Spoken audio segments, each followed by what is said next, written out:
सूरदास जी महाराज की जय। कार्तिक महात्म 14वां अध्याय। राजा पृथु कहने लगे कि हे नारद जी, आप सर्वज्ञ है, इसलिए संतान की वृद्धि वाला तथा सब प्रकार सुख देने वाला सर्व ईश्वरी अहोई देवी का व्रत तुमसे कहता हूँ। राजा ने पूछा, महाराज यह व्रत कब और कैसे किया जाता है तथा यह अहोई देवी कैसे उत्पन्न हुई? तब नारद जी कहने लगे कि एक समय कलयुग में बड़ा भारी दुर्भिक्ष पड़ा तथा महामारी से बहुत सी अकाल मृत्यु हुई। तब सब लोग एकत्रित होकर उस विपत्ति के निवारण का उपाय सोचने लगे। अंत में निश्चय कर कार्तिक कृष्णा सप्तमी को सबने व्रत रखा। व्रत करते समय सायंकाल चामुंडा देवी हाथ में मुंड लिए प्रकट हुई और कहने लगी, हम रुद्र सहित विहार करने के लिए यहाँ पर आ गए हैं, परंतु सारे संसार में पाप छाया हुआ है। ब्राह्मण, वेदहीन, क्षत्रिय असमर्थ तथा वैश्य और शूद्र धर्म रहित हो गए हैं। स्त्रियों ने पतिव्रत धर्म छोड़ दिया, इसलिए सब लोग अहोई देवी का व्रत करो। कार्तिक कृष्णा सप्तमी तथा अष्टमी को बाल, वृद्ध और रोगियों को छोड़कर सबको यह व्रत करना चाहिए। सारे दिन भोजन न करके सायंकाल अहोई देवी, जो कि मेरा ही नाम है, पूजन करना चाहिए। अपने मकान को गोबर और मिट्टी से लीपे, द्वार पर 4 रंगों काला, पीला, हरा और लाल से मेरी मूर्ति बनावें। अच्छे सुंदर पकवान बनाकर मेरी पूजा करें। तभी एक धीवर की स्त्री कहने लगी कि हे माता, हम नीच लोगों का कर्तव्य भी बतलाएं। तब देवी ने कहा, तुम मेरे भक्त हो, सो सब लोग मेरा पूजन करके तेरी संतान को पूजेंगे तो उनकी पूजा सफल होगी, अन्यथा नहीं। मेरी पूजा के बाद कुम्हारिन तथा मालिन की पूजा होगी। ऐसा कहकर देवी अंतर्ध्यान हो गई।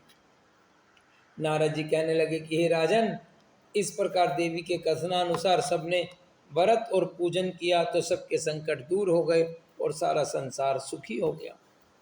राजा पृथु ने श्री नारद जी से पूछा, हे मुनि, कार्तिक मास का एकादशी तिथि सबसे उत्तम क्यों मानी गई है?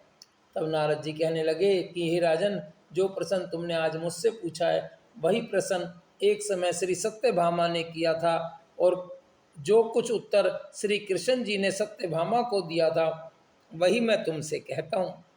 एक समय श्री सत्यभामा जी ने श्री कृष्ण जी से पूछा कि भगवान जब सभी मास और तिथियां बराबर है, तब उनमें से कार्तिक मास व एकादशी तिथि उत्तम क्यों मानी गई है? तब श्री कृष्ण जी ने कहा, हे प्रिय, समुद्र का पुत्र शंख नाम वाला एक दैत्य था। वह दैत्य इतना बलवान था कि उसने इंद्रादि देवताओं को स्वर्ग से निकालकर उनका स्थान स्वयं ले लिया। सब लोग उनके डर के मारे अपने बाल बच्चों सहित पर्वतों की कंदराओं में चले गए। तब उस दैत्य ने सोचा कि मैंने देवताओं का स्थान तो ले लिया, लेकिन वे जीते नहीं गए। सो ऐसा प्रतीत होता है कि देवता मंत्र वेद मंत्रों से ही बलवान हैं, इसलिए मंत्रों वेदों का हर ले जाऊं। जब उसने ऐसा विचारा तो वेद डर के मारे समुद्र में चले गए। तब ब्रह्मादिक सब देवता संसार को वेदहीन समझकर भगवान विष्णु की शरण में गए और उनको जगाने के लिए नमस्कार कर सब सामग्रियों से भगवान का पूजन किया। तब जब भगवान का पूजन किया तब भगवान प्रसन्न होकर देवताओं से कहने लगे कि हे देवताओं, हम तुमसे अति प्रसन्न हैं, अतः शंख आदि दैत्यों को मारकर चारों वेदों को ले आएंगे। परंतु आज से वेद बीज मंत्रों सहित कार्तिक मास में जल में रहेंगे। अतः कार्तिक मास में जो कोई जल में स्नान करेगा उसको यज्ञ के अंत के समान फल मिलेगा और उसके सारे समस्त विघ्न दूर हो जाएंगे। आप लोगों ने क्योंकि एकादशी के दिन हमको जगाया है, अतएव सब तिथियों में एकादशी अधिक मान्य होगी। कार्तिक तथा एकादशी के व्रत हमको अति प्रिय है। इतना कहकर भगवान मछली का रूप धारण कर विंध्याचल में निवास करने वाले कश्यप जी की अंजुलि में आ गए। कश्यप जी ने उनको कमंडल में डाल दिया। जब कमंडल भर गया तो मत्स्य रूप होकर भगवान कहने लगे कि हमको कोई बड़ा स्थान दो। तब कश्यप जी ने उनको समुद्र में डाल दिया। तब भगवान समुद्र में भी लगे। तब मत्स्य अवतार भगवान शंकासुर दैत्य को मारकर बद्री नारायण के आश्रम में पर आए।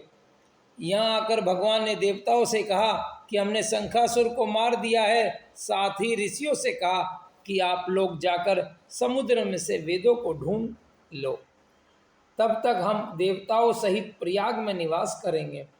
तब ऋषियों ने वेदों को 6 अंगों छंद, व्याकरण, कोश, वैदक, ज्योतिष और स्मृति सहित तपोबल द्वारा समुद्र में से ढूंढ निकाला। जिस वेद का जो भाग जिस ऋषि को मिला, तब से वह भाग उसी ऋषि का माना गया।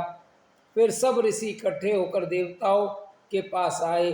तत्पश्चात ब्रह्मादिक देवताओं ने यहाँ पर अश्वमेध यज्ञ किया। तब प्रयागराज तीर्थराज कहा जाने लगा।